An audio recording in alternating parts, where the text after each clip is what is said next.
Hello and welcome back to the Karma Stories podcast. I'm Rob and I hope you are having a wonderful day today. Today I have 4 stories for you from the Malicious Compliance subreddit. The Karma Stories podcast is published to all major podcasting platforms, and you can also read along on YouTube under our @Karma Stories podcast handle. Alright, on to today's stories. Let's jump right in. This story comes to us from X Love Chris X. Short-staffed? No problem. I work for a visitor attraction in London. Generally, we're out on the floor answering questions, etc. We had a dedicated team that worked in the control room, usually supervisors or those that wanted to become supervisors. Normally, 1 or 2 people in the control room. They were never ever on the floor if they could help it. They watched the CCTV and controlled the breaks, lunches, etc. For instance, if a visitor sets off an alarm, they would call us and we would investigate the alarm.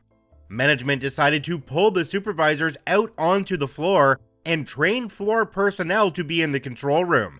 Good idea on paper, but in practice, supervisors didn't want to go on the floor, and those on the floor didn't want to go into the control room.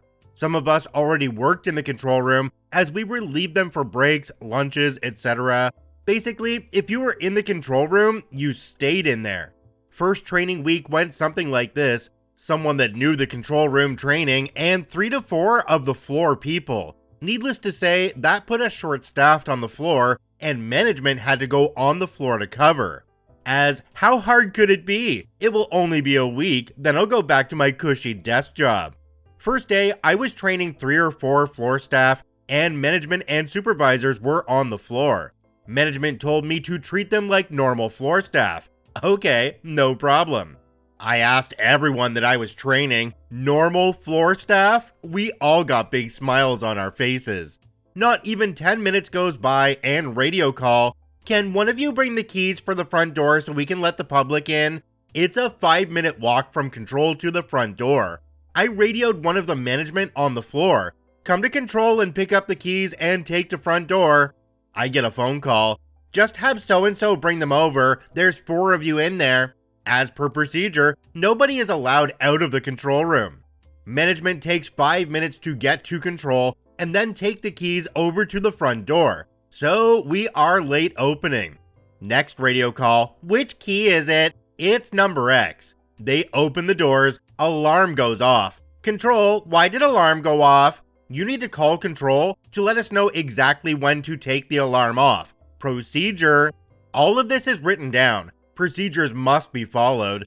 Now that the public is in, alarms start going off for various reasons. The public loves going through doors that say, "Door is alarmed." Normal stuff. I start radio calls to management on the floor. "Charlie 3, go to door X. Charlie 3, go to door X," etc., etc. Delta 4, relieve Charlie 3 for their lunch. Lunchtime, I get phone calls from people who haven't been relieved for their lunch on time. Management hasn't figured out that travel time between your post and the break area is not included in your lunch or break. If you have an hour lunch and it takes you 10 minutes walking time to get there, then basically your lunch is 40 minutes. 10 minutes to go from your post to the break room and 10 minutes to go back to post. Normal control room staff knew this and would start lunches early to give everyone as much as possible a full lunch. More radio calls. "Charlie 3, can you check the toilet? Report of water on the floor." "Charlie 3, can you go to X visitor? Wants to use a voucher." "Actually, Charlie 3, go to door X." "But I'm with a visitor." "Doors take priority, Charlie 3. For the rest of the day, we ran management crazy. Everything in the procedures was adhered to. Count the empty spaces in the car park, check locks on the emergency gates, check toilets, men's and women's, to see if they need to be refilled with toilet paper, look for lights out, fill in your task book, etc. Next day, needless to say, I wasn't in the control room. Didn't matter. The tone was set. Didn't matter who was in there. The rest of the week went by the same. Everyone that followed me ran management nuts. Management, to their credit, changed some things after that. Black sneakers can now be worn. More break rooms closer to posts have been opened. Procedures have been loosened up. Control people are back in control, and floor people are on the floor.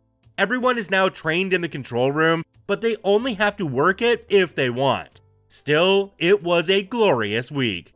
Jumping down to the comment section on this one, we have one from a user called Pukui7. It says, "It's a sad fact that the idea to walk a mile in someone else's shoes is such a literal necessity for so many.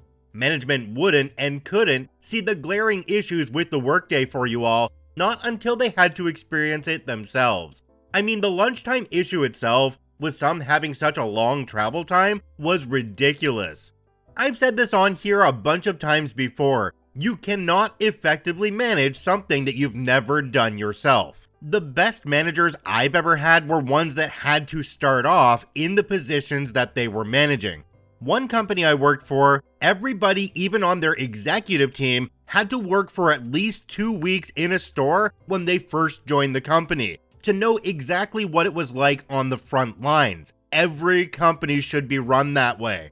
OP, I'm glad you got to push around the bosses for a while. That must have felt amazing." This story comes to us from MD Lapla. "You want to micromanage 30 people? Sir, yes sir." My girlfriend was having issues with her micromanaging boss and made me remember this orchestrated malicious compliance we did back around 2003-2004 when I was working for a consulting company. The client we were working for was a bank that had us working from the second basement, which consisted of a warehouse full with ATM replacement parts and another retrofitted warehouse with desks for us.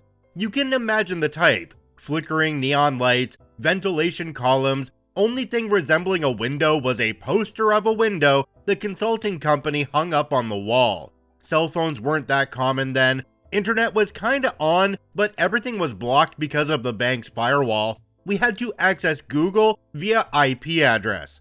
Working there was hard. Only distraction was having a talk around the water cooler and going upstairs to get a coffee. We were like 30 people split into 2 big teams doing COBOL and one smaller one doing web, .NET, and whatever else somebody asked the manager to deliver. I was part of the smaller one. The client asked us to track how long it took to finish each task. This was handled by each of the 3 team leaders, and people had a little bit of leeway on how to report hours spent. So each team member would tell team leader whenever a task was finished and how long it took. It worked pretty well because team leaders were chill, and the guys were serious and didn't slack much. The manager, let's call him Micromanager since he was all about micromanaging, but also because he was short AF, calls me and my team leader one day and says, "Look guys, I have a feeling we're not working hard enough. I need to be able to report the exact amount of time we spend on each task to the client. I want you to have some kind of software so people can input the time they spend on each thing." Team leader tries to explain that the current system in place works rather well and there's no need to change the status quo, that the numbers were accurate and such. Micromanager says that it's not enough, that people are wasting time, and he wants accurate tracking. I was like 22, 23 at that time, first job, but team leader had a knack for malicious compliance. So he designed the system. It consisted of a little traffic light in the taskbar. Red meant you were assigned, yellow meant temporary stop, green meant unassigned. In order to change from one color to the other, a pop-up appeared and you had to input the reason for the change. Then, we created a web page that summarized and presented the data anonymously. It also had an export button so Micromanager could check and use it to report himself, faster than how the team leaders were doing it. At least, that was Micromanager's idea. We installed this in every computer and showed how it worked to Micromanager. He was happy and told us to explain the system to the team in order to start the trial run of the idea right away. So we did. Team leader gathered every single team member and told them that Micromanager wanted an exact tracking of each one. He repeated time and time again the word exact, like probably 50 times in 5 minutes. He also said that the next day would be a trial run for the software. So 30 team members understood right away and complied in an exact way. Here's an example of some of the things I remember. I might remember some of these ones a little embellished, it's been a while. Arrival, taking coat off, no hanger available, tried to hang it on top of another coat, both fell, 5 minutes. Cough attack, had to get a glass of water, 5 minutes. Joke, morale booster, 2 minutes. Lost track of thought, realized I was looking at the poster of a window instead of a window, 3 minutes. Gone to the toilet, this was like 400 minutes or so, 30 people 2 times in the day or so. Discussing last night's football match, 50 minutes. Air too cold, had to ask maintenance to up the temp, 4 minutes. Somebody asked someone to up the temp, now everyone is sweating, had to ask them to lower the temp, 2 minutes. Inputting change of state in traffic light app, something like 2 hours in total. And the list kept going and going and going. The real data was also there, but it was practically unusable. Before leaving the office, team leader called his team, and we had a really good laugh reading the list. The next day, when we arrived, Micromanager called team leader, told him something, and team leader asked me to uninstall the traffic light app from every computer. Jumping down to the comment section on this one, we have one from a user called Black Compy. It says, I used to work as a management consultant. I kept telling managers, listen, you don't want to be in complete control of everyone. Believe me. Most of them believed me, or more likely, had learned the lesson themselves at some point. Some didn't, but a story like this would usually get the point across. But maybe 1 in 20 was convinced they had to manage everyone all the time, and they would not be persuaded otherwise. Completely agree with this commenter. For some managers, it's really not about managing. It's about throwing their power around and making sure people know that they're higher up. They don't really care about the business, they just care about pushing people around. We've done a few stories in the past of a similar premise where they have to record everything they do during the day, and it never turns out well. This story comes to us from a Garwin Cran. No externals without permission? Sure. Background, I work in security, and our company has many different clients and no fixed posts, so I jump from site to site. The site in question, client, is one of the more complicated sites for us and has an awful work atmosphere. We man the gates, and next to the normal truck traffic, there are also multiple visitors coming, some of them so often you basically know them by name, and we just open the gate for them because they are here every day. One of the middle managers, Power, from client, is one of those people that think they are the most important person in the world as soon as they get a little bit of power. For example, when Power got into middle management. Now the story. Power decided that this way everybody could just come and go in. So we got the new order to not let anyone external in without getting the okay from the person responsible for them. Every external, you say? Okie dokie. This alone made DHL, UPS, and so on not happy, since we stopped them now and first called the people who take the packages from them, making them also really annoyed. Then it happened. Some very important people came for an appointment with Power first thing in the morning. Something much money was hanging on. The good girl I am, I tried calling Power for 15 minutes, no answer. Well, I guess I can't reach Power, means I can't let the very important people in. I told them, so sorry. Obviously, they were not amused, but my idea that they could bill the client for their wasted time made them less unamused. Power came 15 minutes later, his car had issues, he told me that he has a very important meeting, and if very important people come, they can go directly to him. I then told him the sad news that they were here already, and I tried to call Power for 15 minutes. But after I couldn't reach him, I did send them away as our new instructions demand me to do. The instructions were very quickly withdrawn to the earlier system, where we could let people in if we know who they are without needing to ask first. Jumping down to the comment section on this one, we have one from a user called Xenolog1. It says, nice one, but you're still not letting unknown externals in just because they're claiming they've got an appointment with Power, yes? OP responded and said no, but UPS, for example, can now go in again without needing to stop.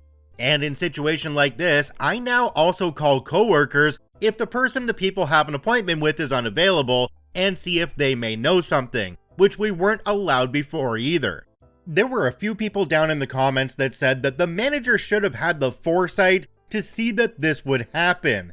But honestly, foreseeing things is a skill for people who realize that there's people other than them in the world, and that the world doesn't completely revolve around them. For most managers I know, this doesn't apply. This story comes to us from Marina Isgo. How will you know if I'm working? Oh, you'll know.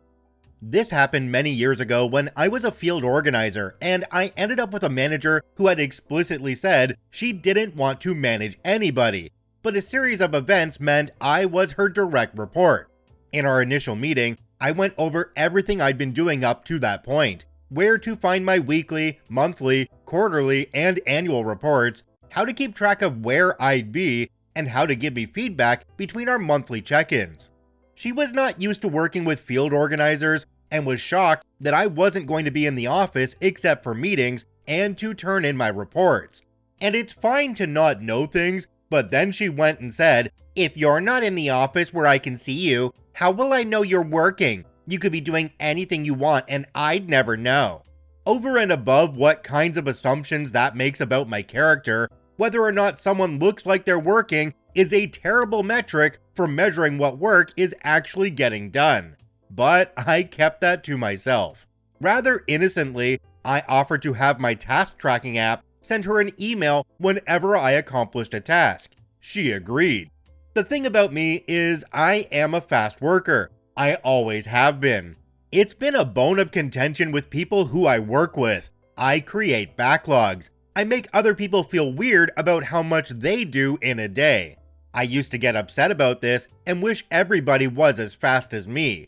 By this time in my career though, I learned to keep it to myself and spend some portion of my day pacing myself with others, or to find jobs where my pace wasn't that strange. This job was the latter. We were doing underfunded community-driven work where the failure or success of a project sometimes meant that the people we served couldn't pay their rent or afford food, so I was blazingly fast. After 3 days of hundreds of emails a day notifying her the second I completed a task, my boss decided that she actually didn't need to know whether I was working or not. We actually became good friends after that because we realized we had a lot in common, and we teamed up against the other bosses who kept making crappy decisions and putting us in bad places because they knew we were both competent enough to solve their problems for them. Neither of us work there anymore. We've moved on to much better things, but we're still friends today. Jumping down to the comment section on this one, we have one from a user called Cool Beans Chili. It says, "It's nice to read a story that has a happy ending where the management is not manglement." OP responded to this one and said, "Yeah, it takes a strong person to admit they were wrong and like you more for having the balls to point it out." A new manager coming into a situation like this where they don't know their workers, I can understand they would want some proof of work being done. OP took it to extremes, but it seems to me like that built a strong trust between OP and the new manager. Manager knows OP does honest work, and OP gets left alone. Sounds perfect. If you enjoy daily Reddit stories, I encourage you to follow and add us to your favorites on whichever podcasting platform you enjoy the most. And if you're watching and listening on YouTube, please hit that subscribe button and drop a like on the video. It really helps us out. I thank you for watching and listening. I hope you have a wonderful day, and we'll see you tomorrow.